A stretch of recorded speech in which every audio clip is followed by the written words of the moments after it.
Okay, Revelation 12. Many of you have heard about the Revelation 12 sign, but I'm going to read this and talk about it a little bit because people may not have heard about it, or they may not know about it from hearing this when we're gone. So, Revelation 12. And there appeared a great wonder in heaven, a woman clothed with the sun and the moon under her feet, and upon her head a crown of 12 stars. And she, being with child, cried, travailing in birth and pained to be delivered. And there appeared another wonder in heaven, and behold, a great red dragon, having 7 heads and 10 horns and 7 crowns upon his head. And his tail drew a third part of the stars of heaven, and did cast them to the earth. And the dragon stood before the woman, which was ready to be delivered to devour her child as soon as it was born. And she brought forth a man-child, who was to rule all nations with a rod of iron, and her child was caught up unto God and to his throne. So this Revelation 12 sign is what we call it, was September 23rd, 2017. It was witnessed by many in the sky and in the stars. So you can learn all about that by just searching Revelation 12 sign, and you can find out more about it.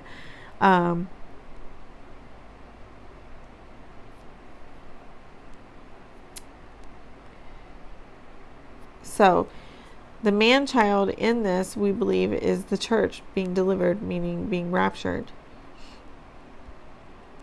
who was to rule all nations with a rod of iron. The reason we think that is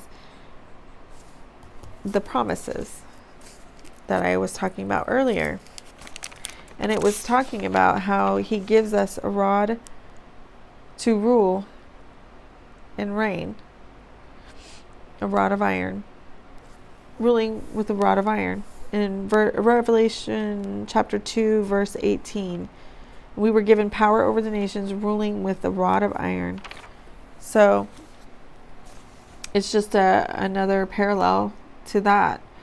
And her child was caught up unto God, caught up, which is harpazo, or I don't know if that's what word is used there, but when we talk about being caught up to meet the Lord in the air, we're talking about the rapture or the harpazo in the Greek, and rapturo in Latin, and being caught up to the Lord. And so then it says, the woman fled into the wilderness, where she hath a place prepared of God, and they should feed her there 1,260 days. The woman in this scenario represents Israel, and it says in here that the Lord's going to protect Israel as she flees into the mountains. So where there's a place prepared for her, which I believe we read about a little bit later, or maybe it's in another book, but I will find that out. I can't remember where it is, but we will find it. And that they should feed her there 1,260 days. And there was a war in heaven. Michael and his angels fought against the dragon, and the dragon fought his angels, and prevailed not. Neither was there a place found any more in heaven. And the great dragon was cast out, that old serpent called the devil and Satan, which deceiveth the whole world. He deceived the whole world. He was cast out into the earth, and his angels were cast out with him.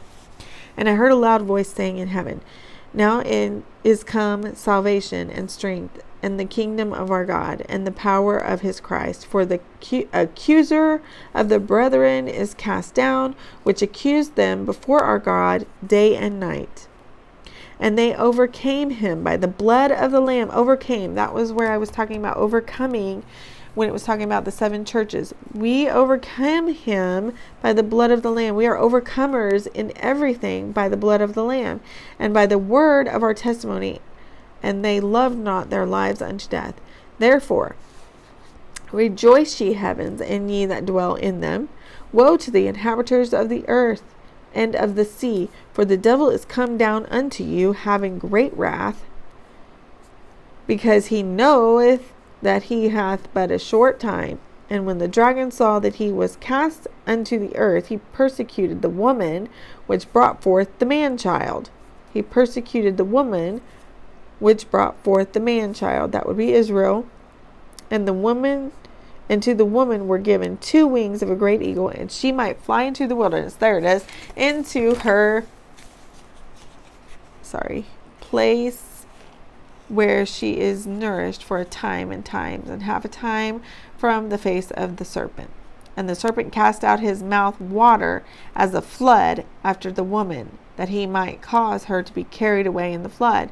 And the earth helped the woman, and the earth opened her mouth and swallowed up the flood which the dragon cast out of his mouth. And the dragon was wroth with the woman, and went to make war with the remnant of her seed, which keep the commandments of God and have the testimony of Jesus Christ.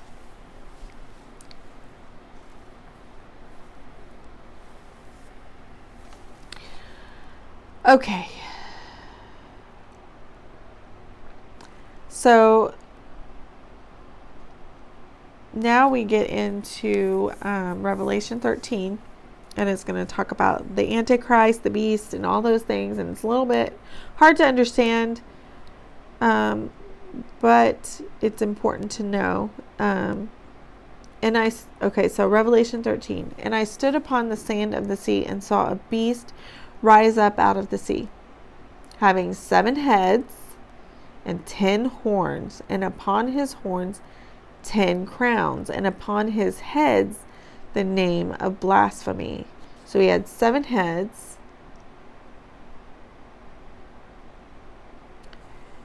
and on the heads was the name of blasphemy, and he had 10 horns with 10 crowns.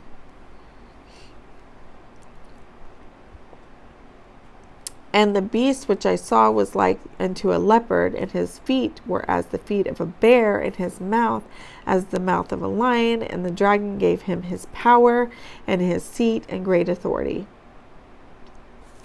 And I saw one of his heads as it were wounded to death, and his deadly wound was healed, and all the world wondered after the beast.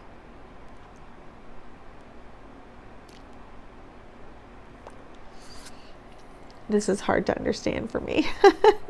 I'm trying to put it together, but then sometimes I think I got it and sometimes I don't. But, and they worshiped the dragon, which gave power unto the beast. And they worshiped the beast, saying, Who is like unto the beast? Who is able to make war with him? And there was given unto him a mouth, speaking great things and blasphemies, and power was given unto him to continue 42 months. And he opened his mouth in blasphemy against God, to blaspheme his name in his tabernacle and them that dwell in heaven.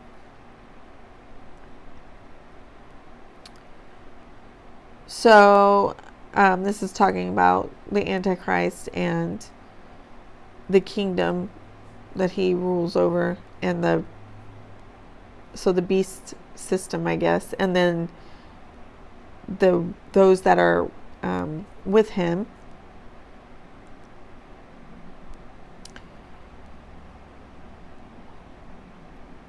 And of course, in the tabernacle, which would be the temple of God. So he will blaspheme God in the temple. And it was given unto him to make war with the saints and to overcome them. And power was given him over the kindreds and tongues and nations. And all that dwell upon the earth shall worship him, whose names are not written in the book of life of the Lamb slain from the foundation of the world. If any man have ear, let him hear. Now this is not saying,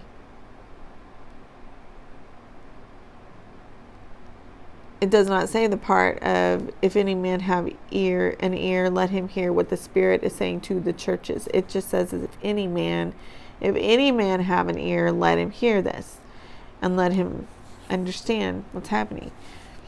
It's not saying to the churches. The churches have not been mentioned except for in the 24 elders since chapter 3 and 4 and 5. He that leadeth into captivity shall go into captivity.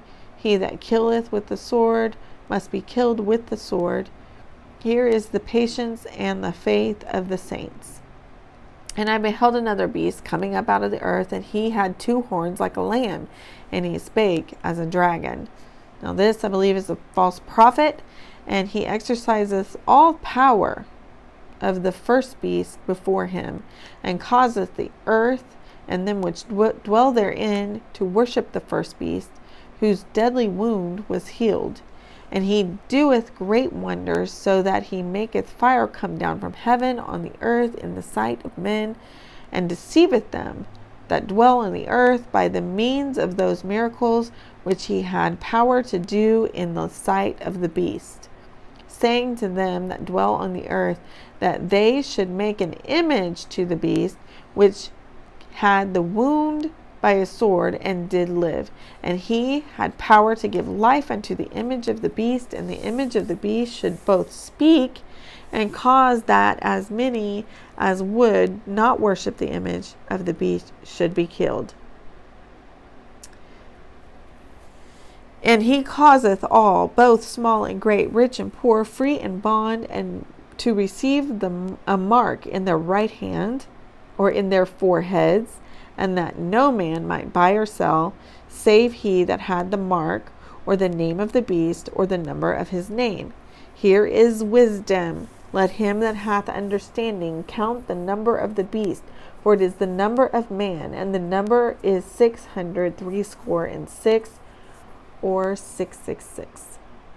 So this is talking about a man rising to power, that we call him the Antichrist. He is anti-Christ. He is the opposite of Christ. He's even more than that. He's just not even close. And he wants to rule and reign and have the power, and he wants to be God, and he will blaspheme God. And then there will be a false prophet who arises, who compels people to worship the beast, and they will kill those who decide not to worship the beast. And they will cause all, both small and great, rich and poor, free and bond, to receive a mark in their right hand or in their foreheads, that no man might buy or sell, save that he had the mark, or the name of the beast, or the number of his name. So this is important to remember, because if you happen to be in the tribulation, please do not take this mark, and do not worship the beast. Do not do it. I know it's not going to be good, but it's better to just suffer for a time and go to be with the Lord than to give into this and suffer for eternity. So just remember, you will lose your opportunity to go with God, because you will be worshiping the beast, and there will be no more chances after that. Okay. And I'm going to stop there.